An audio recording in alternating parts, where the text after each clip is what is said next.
Je n'ai pas misé ma vie à demi, j'ai tout jeté dans la balance. J'irai jusqu'à tomber d'un seul coup, feu nomade, de la nuit à la nuit.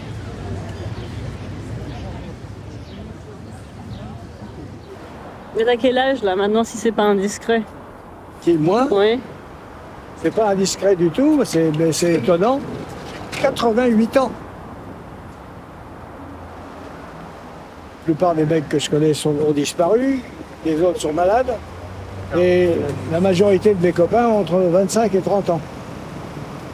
Là, on rejoint la rue Mouffetard, on descend la rue Mouffetard, et là, tu as la plus jolie place de Paris.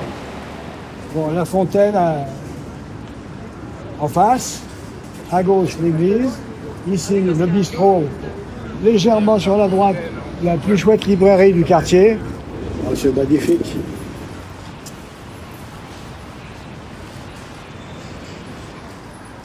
Je peux t'offrir une glace ici. Non mais j'accepte. Eh ben d'accord.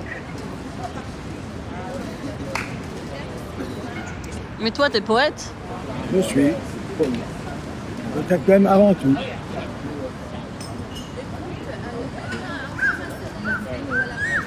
J'ai écrit un chouette bouquin qui s'appelle Mémoire de ma mémoire.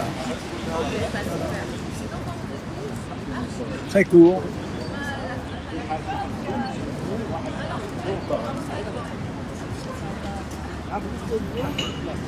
Sur le génocide des Arméniens. Ce que ça te fait quand t'as horreur de ça. Très court, très puissant. Ça m'a pris 20 ans pour l'écrire, parce que je ne voulais pas le rater. Et que j'ai hésité en me disant, écoute, t'écris 80 années après, ou tu fais un truc formidable, ou tu fermes ta gueule. Alors j'ai attendu. Et un beau jour, je me suis enfermé pendant 2 mois. J'ai relu tous les témoignages de l'époque, les bonnes sœurs, les consuls, tout. J'ai plongé dedans jusqu'à la lit. Et après, j'ai écrit en 1 semaine. Je l'ai relu, j'ai pleuré, et j'ai fini.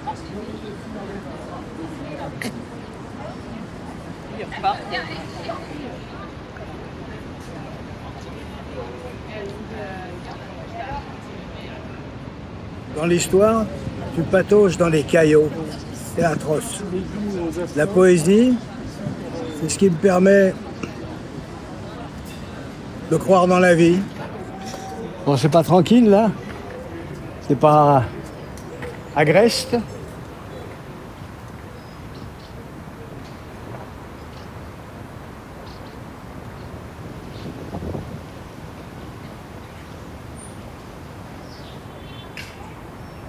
Le temps, notre meilleur allié, notre seul ennemi.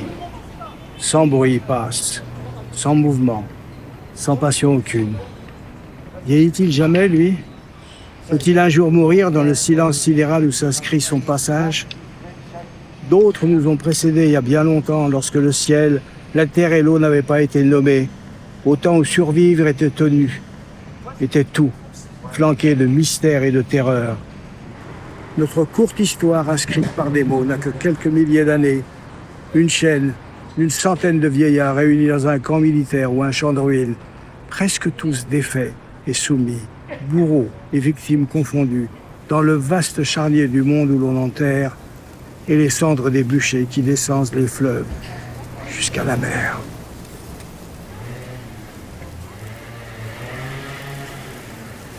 T'as mangé? J'ai grignoté un petit-déj impeccable. Je t'emmène au vietnamien? Oui, je vais t'en lire un ou deux avant. Oui. Tout ce qu'il va perdre, disait Nazem Hikmet en évoquant sa jeunesse, je l'ai perdu. Et moi, il me faudra perdre aussi ce qui me reste encore, jusqu'à me perdre moi-même, sans autre trace que les mots que je laisse, devant un quai désert, ou bas, le vide du vent.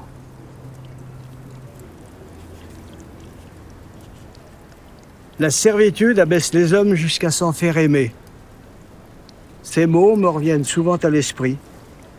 l'acceptation de l'ordre supposé du monde, le poids de la tyrannie subie au nom de la sécurité. Bon.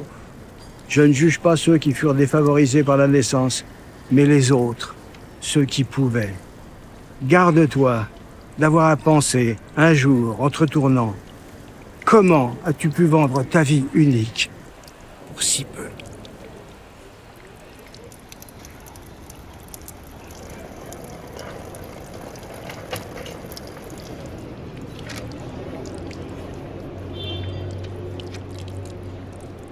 Je me souviens d'une île chargée d'histoire. On y menait les défunts sur la rive gauche. J'étais transformé en felouque sur ce versant funèbre il y a tantôt un demi-siècle. Le croirais-tu, mon père, dans une douleur longtemps muette? Jamais durant 10 années nous avons parlé de toi avec ma mère, je n'aurais pas pu. Quelque chose s'était brisé en moi. Pourtant, je me souviens de tes leçons. On ne renonce jamais. On lutte jusqu'aux dernières foulées. Jamais on n'est vaincu au cœur de soi-même. Depuis, j'ai vécu par des chemins peu courus, semés de charniers, d'amis perdus, de rencontres inoubliables. Père que j'ai tant aimé, qui m'a tant donné, tu es le fil me rattachant à mon passé, murmuré par les vieilles de mon enfance, cette geste qui me fonde, celle de ton frère aîné, mort dans une cité montagnarde, après un long siège, les armes à la main, en paix. On ne se rend pas.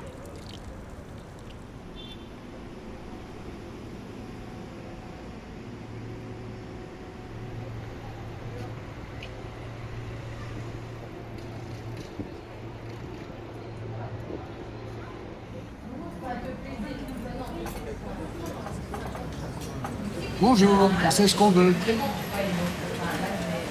Un boboon, un fort. Le frère aîné de mon père est mort après un siège de 7 mois où il était le gouverneur de la petite ville de 8000 habitants, dans ce qui est aujourd'hui la Turquie. Je suis d'origine arménienne. Et il est mort les armes à la main. Moi, mon père m'a raconté ça, et pour moi, si tu veux, c'est la fondation de ma façon de regarder le monde. On ne se rend pas. Alors, mon garçon, on jouait quand il était petit, on marche, il a 6-7 ans. Moi, je dis, et nous, qu'est-ce qu'on est? Et lui, il faut qu'il réponde, tenace. J'ai joué à ça pendant plusieurs années, puis un jour, quand il a eu 11 ans, j'ai dit, et nous, qu'est-ce qu'on est? Il m'a dit, ça suffit, papa. Bon, je me suis dit, c'est terminé. On passe du côté de la puberté, il n'y a plus qu'à attendre. 6 ans plus tard, il avait 17 ans. Un jour, il vient me voir, il dit tu te rappelles de cette histoire de tenace, papa? Je lui dis comment j'aurais pu l'oublier. Il m'a dit écoute, tu vois, à l'école, il y avait une fille, je voulais vraiment la connaître. Elle m'a dit non. Je me suis accroché. Elle m'a dit non encore. Je me suis encore accroché. Et à la fin, elle a dit oui. Et je me suis dit tiens, papa, il avait raison. Il faut être tenace. Et je me suis dit putain, t'as pas perdu ton temps.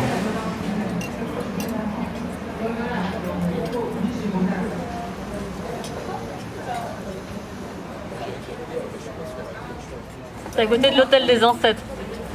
C'est important, une filiation.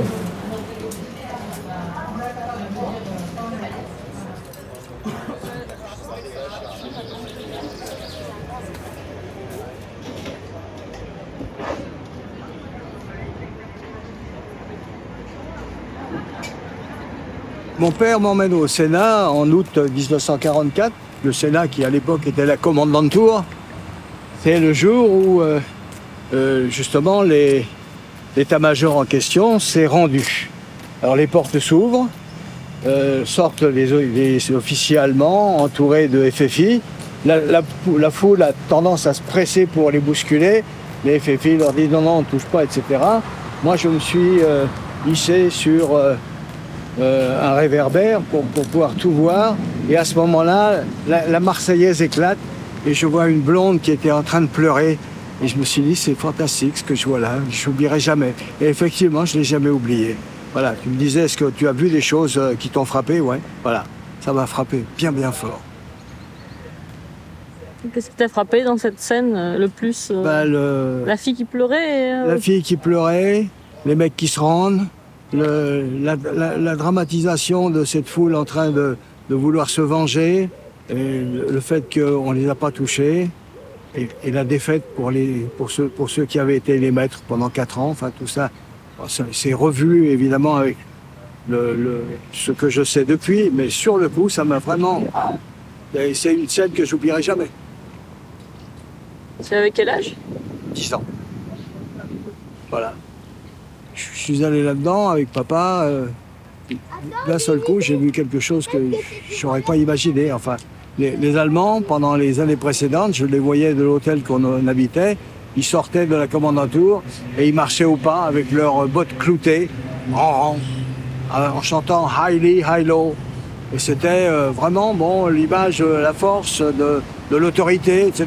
Puis d'un seul coup, tu les vois se rendant. Oui, c'est quelque chose qui frappe, qui ne s'oublie pas. Je grimpe sur ce lampadaire, oui. Je suis arrivé à peu près au milieu du lampadaire, hein, de façon à pouvoir embrasser l'ensemble de la scène. 70 ans après, qu'est-ce que je veux dire? 80 années après, je m'en souviens comme si c'était hier. Voilà. Alors, tu vas voir mon petit. T'étais naïf quand t'étais jeune? Naïf, non, mais enfin, je trimballais comme tout le monde des illusions, alors qu'aujourd'hui, je n'en ai aucune, je crois. Mais lesquelles?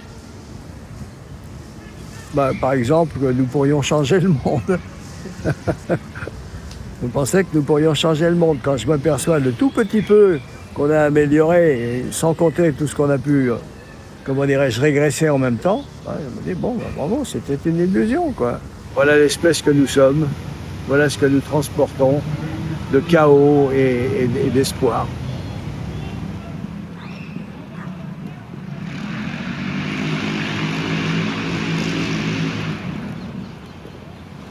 La vengeance se glisse dans le sommeil et dans l'éveil.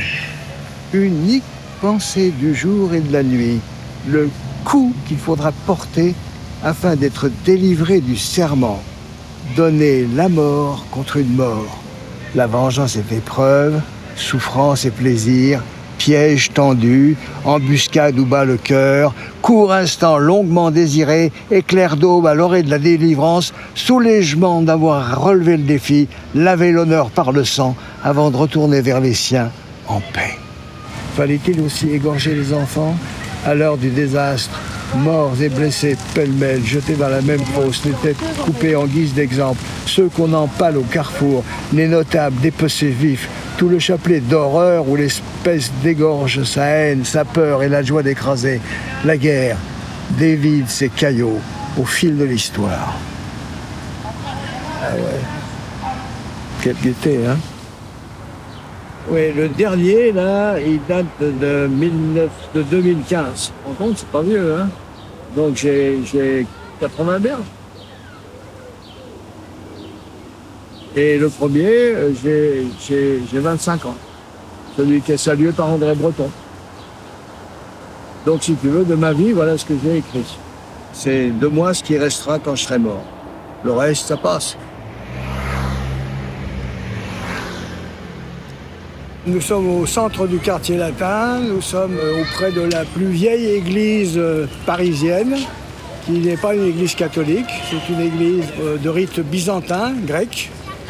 L'église est belle et j'aime bien l'endroit. Avant que tu lises Mémoire de ma mémoire, est-ce que tu considères ce texte comme faisant partie de tes poèmes ou comme un ovni à différencier? Pour moi, ce texte fait partie de ce que j'ai fait de plus personnel avec mes poèmes. Pour moi, c'est de la poésie en prose et qui est profondément liée à ce que je ressens. Donc pour moi, ça fait partie de la poésie. Cette histoire se passe au lendemain de la Première Guerre mondiale, après un grand massacre qu'on a fini par appeler génocide. Et mon oncle, c'est-à-dire le frère aîné de mon père, avec l'aide des Français, organise au lendemain de la Première Guerre mondiale la défense d'une petite ville de 15 000 habitants, dont la moitié ont été exécutés, et il va entamer un siège. Toi, mon oncle, tu commandes la place de Hagen, dont tu as refusé de te retirer. En partant, les troupes françaises ont laissé armes et munitions, tu te prépares avec ces moyens à soutenir le siège de la cité. Et te voilà, Dans la citadelle de Hadjon, mémoire de ma mémoire, 7 mois de siège, mon père me l'a compté, avant la chute et la mort. Je ressens encore la douleur des vaincus, le cercle des tribus dont je suis sorti est plombé de désastres, tous les hommes valides fusillés et enterrés dans les fosses communes, les têtes coupées, disposées en pyramide. Il y a des moments où le monde n'est plus qu'un charnier. Ces quartiers libres ne savent rien de la frustration, ceux qui ont vécu leur adolescence dans une société au tabou limité. Et toi, mon oncle, te voilà désormais au-delà de ces calculs. Tu n'as plus aucune chance. Le sort des armes est scellé. Jamais tu ne feras basculer le destin. Tu n'as plus que l'énergie du désespoir lorsqu'il s'agit de tenir en vendant très cher ta peau. Ainsi, de temps en temps, les hommes sont prêts à mourir pour défendre les Thermopyles. Encore ces Grecs ont-ils tenu utilement. Toi, tu as reculé l'heure du désastre sans rien changer au désastre. Pourtant, vois-tu, les peuples aiment se souvenir de ceux qui surent dire non et qui moururent selon le code. Le sang, parfois, est le prix de l'image qu'on a de soi-même. Mémoire de ta mémoire, témoigne aujourd'hui qu'à Hadjon, au terme d'un siège sans espoir de 7 mois, vous êtes morts, toi et les tiens, pour avoir refusé de vivre autrement que libre. Je ne suis pas du tout dans la victimologie, comment dire, cette déploration de « je suis plus victime que toi », mais totalement étrangère. Pour moi, quelle que soit la situation, on se bat, on fait face, et s'il faut payer le prix, eh bien on paye le prix. Voilà. C'est ça que j'essaye de véhiculer, dire voilà, moi c'est ça qui me constitue. T'avais déjà vu les travaux? Oui, je passe assez souvent, mais alors là, ils ont pas mal avancé. Hein. Il y avait moins d'échafaudage lorsque je suis passé la dernière fois. Et j'aime bien ce quartier. C'est là que t'as grandi? Oui, le 5e, c'est chez moi, un peu plus haut, vers la Sorbonne.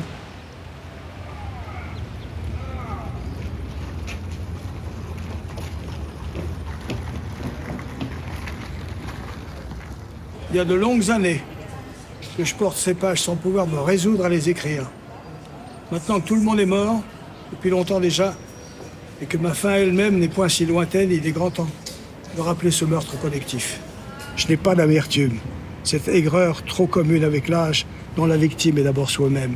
Pourquoi en voudrais-je au destin? On ne me devait rien. J'ai sillonné la terre comme d'autres labourent leurs champs, la chair du monde pour patrie d'aventure.